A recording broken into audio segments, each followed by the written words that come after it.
Well, you were right about her feat making her famous, and it's easy to find, but getting there was a battle unto itself. The Southwest is still pretty wild, eh? But so beautiful. So refreshing to know that there still are such pristine wilderness left in China. Yeah. China's an enormous country.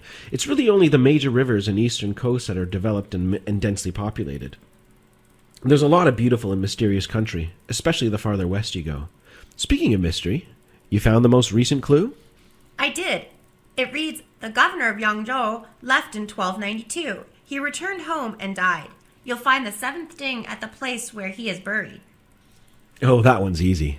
You don't need me for that. Just Google Governor Yangzhou 1292, and we'll figure out who you're talking about. And where he's buried? Well, that should be easy to find, too. I've got papers to mark, Melody. Ciao. Ciao. Ciao? He never says ciao. Was that a clue?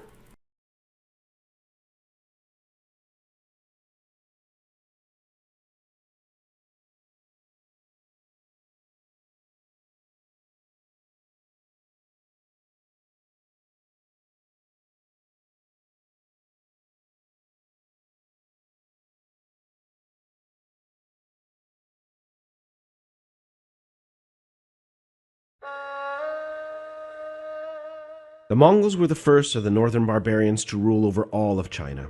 After creating an empire that stretched across the Eurasian continent and occupying northern China and Korea in the first half of the 13th century, the Mongols continued their assault on the southern Song. By 1276, the southern Song capital at Hangzhou fell, and in 1279 the last of the Song loyalists perished. Before this, Kublai Khan, the fifth great Khan and grandson of Genghis Khan, had moved the Mongol capital from Karakoram to Beijing. In 1271, he declared himself Emperor of China and named the dynasty Yuan, meaning beginning, to signify that this was the beginning of a long era of Mongol rule. In Asia, Kublai Khan continued his grandfather's dream of world conquest. Two unsuccessful naval expeditions were launched against Japan in 1274 and 1281. 4 land expeditions were sent against Annam and 5 against Burma. However, the Mongol conquests overseas and in Southeast Asia were neither spectacular nor were they long enduring. Mongol rule in China lasted less than a century.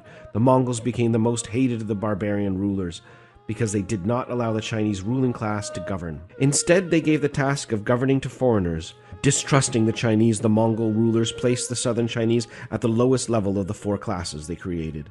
The extent of this distrust was reflected in the provincial administration. As conquerors, they followed the Qin example and made the provincial governments into direct extensions of the central chancellery. This practice was continued by succeeding dynasties, resulting in a further concentration of power in the central imperial government. The Chinese despised the Mongols who were refusing to adapt to Chinese culture. The Mongols kept their own language and customs. The Mongol rulers were tolerant about religions, however. Kublai Khan reportedly dabbled in many religions.